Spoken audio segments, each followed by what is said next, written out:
No worries, fans. It's preview time. So we've got 3 games on tonight. 4 o'clock, 4 o'clock, 5 o'clock my time, 7 o'clock, 7 o'clock, 8 o'clock Eastern. I almost went into rock around the clock on that one, didn't I? First up is Boston against the Montreal Canadiens. So the Boston Bruins, they're up and down. It feels like they're starting a good run, but they're playing Montreal. So that's usually a bad matchup for Boston. Boston's 15-3-5 over their last 10. They're 5-2-3. Away from home, they're 6-3-1, and it feels like their mediocre part of the season started with a loss to Montreal.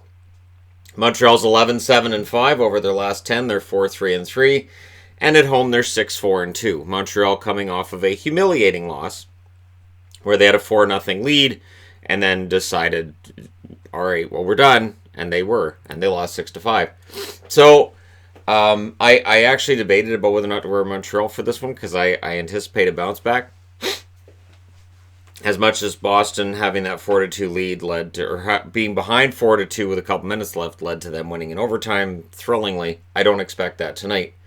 Now, looking at scoring, Charlie Coyle, 4 goals, 7 assists. Very not talked about players having a pretty good season, so I thought that's a good way to go with who I'm going to spotlight today. Jake DeBrusque, 4 goals, 4 assists for him. His season's been sort of up and down. The goals aren't where you'd like them, but he still provides a presence out there. And Chris Wagner, a goal and 4 assists. A guy who, if you watch the Boston feed, and if you can get around him much, you can't stand the announcers, because nobody can.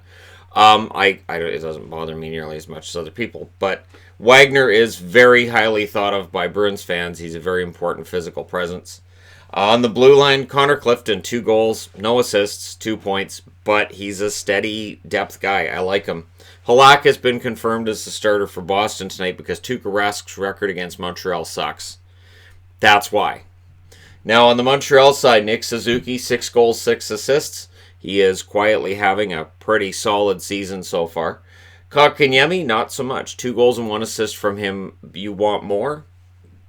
This is one of those big old sophomore slumps, and it feels like it could go on for a while. And I don't understand what it is other than youth, because he has all the tools that you need in an NHLer. Nick Cousins, 2 goals, 5 assists. Another one of those guys who flies under the radar. Victor Mete, 3 goals, 3 assists. You can remember he had 2 goals against the Bruins the last time he played them. I wouldn't be surprised if he scores again in this one. Carey Price is listed as likely. I can't see why it wouldn't be Price. Minnesota in against New Jersey. Minnesota's 9-11-4 in their last 10. They're 5-2-3, and away from home they're 4-10-2. Whereas New Jersey, they're 8-10-4 overall. Over their last 10, they're 5-5, and at home 4-4-4. They like 4s. Earlier they liked 3s. They were 3-3-3. It's weird. Now, Minnesota, Parisi, 9 goals, 3 assists. Nobody likes that contract, but hey, 9 goals, not bad. Zuccarello, 4 goals, 7 assists. He's definitely been better over the last 10 than he was early on in his time with Minnesota. And Ryan Donato, 2 goals, 2 assists. Still trying to prove he can be an everyday NHLer and that he still has top 6 upside, and that seems to be fading with him. Spurgeon, 2 goals, 10 assists early on. That contract looks pretty good.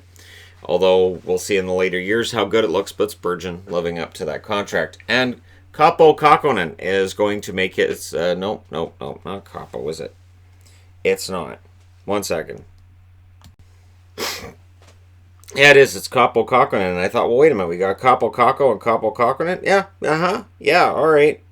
Yeah, it's not going to cause me any kind of problems at all. I'm not going to refer to one by the other one's name at all, right? Of course I am. On the Minnesota side. On the New Jersey side, Simmons, 4 goals, 5 assists.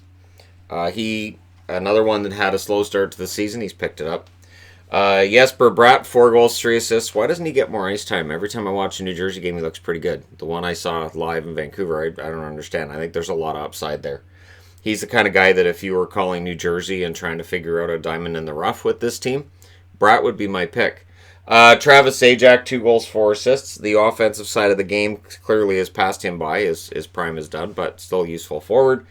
Will Butcher, 3 goals and 5 assists for him. I don't know that he's ever going to reach 50 points in a season or any of those heady totals that might have been expected after his rookie year, but useful for him, or useful forward for them, I should say. Louis Domingue is the confirmed starter for New Jersey. Good to see him back in the National Hockey League. Dallas is in against the Chicago Blackhawks. This is your 5 o'clock Pacific, 8 o'clock Eastern start. 15-8-2 is the record for Dallas. 9-9-5 is the record for Chicago. Over their last 10, Dallas is 9-0-1. Chicago's 5-3-2. These teams met each other very, very recently. Away from home, Dallas is 6-5-1, and at home, Chicago is 6-5-2. I'm wearing Chicago because I think this is probably where the point streak ends. Dallas has tied a record for the franchise with 7 wins. They've got points in 12 straight games. This is the second half of a back-to-back, and they're against a Chicago team that should be desperate tonight and should be playing that way. I'm anticipating a big game from Patrick Kane.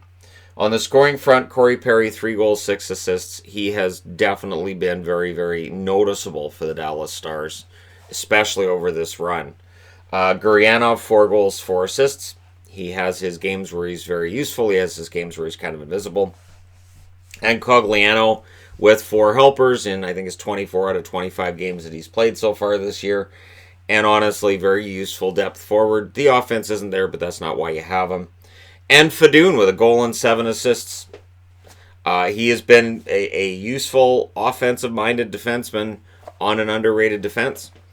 And Hudobin is, I think, the starter for tonight because Bishop played last night. I can't see them putting Bishop in back-to-back nights. So I would imagine it'll be Hudobin, but I got the question mark because we don't know yet. On the Chicago front, Brandon Saad, 6 goals, 7 assists, quietly having another Saad-type season, 50-55 points, likely where he'll end up, and good top 6 forward. He's never going to be fantastic, but good top 6 forward. Nylander, 4 goals, 5 assists. He is another one of those rookies who's having a quiet, understated season. One video idea I've had percolating over the last couple of weeks is, at what point do I do the video where I talk about guys who are having good seasons that we're not talking about, the under-the-radar good seasons. Zachsmith, 3 assists so far for Chicago. Another guy whose offense has left him, but he's still able to do the physical stuff and the defensive side of things. He's useful. So, yeah, Zachsmith, is he overpaid? Absolutely. Can he be useful? Yep, and Chicago's proven that. Calvin DeHaan, a goal and 3 assists. He's been important for their blue line as well, so we'll see if that blue line continues to hold together tonight against Dallas and if they can knock off the Stars. Crawford is confirmed as the starter for tonight. If you're wondering about the playoffs, everything has remained the same as the last time we looked at this, except right now Vegas is the team that's in the hunt out of the playoffs, and San Jose would play Edmonton in the first round of the playoffs if they started today. How much fun would that be? These teams know each other. They don't particularly like each other. But it's the Pacific Division. And it feels like the Pacific Division is where the really big feuds are. And other feuds are developing. There you go. Let me know your winners in the comment section below. Don't forget to hit like and subscribe. If you're browsing your way through, you just happen upon this video. Yeah, it'll be a light night tonight because tomorrow's crazy. Thank you guys so much for watching, for all your support. I will talk to you again soon.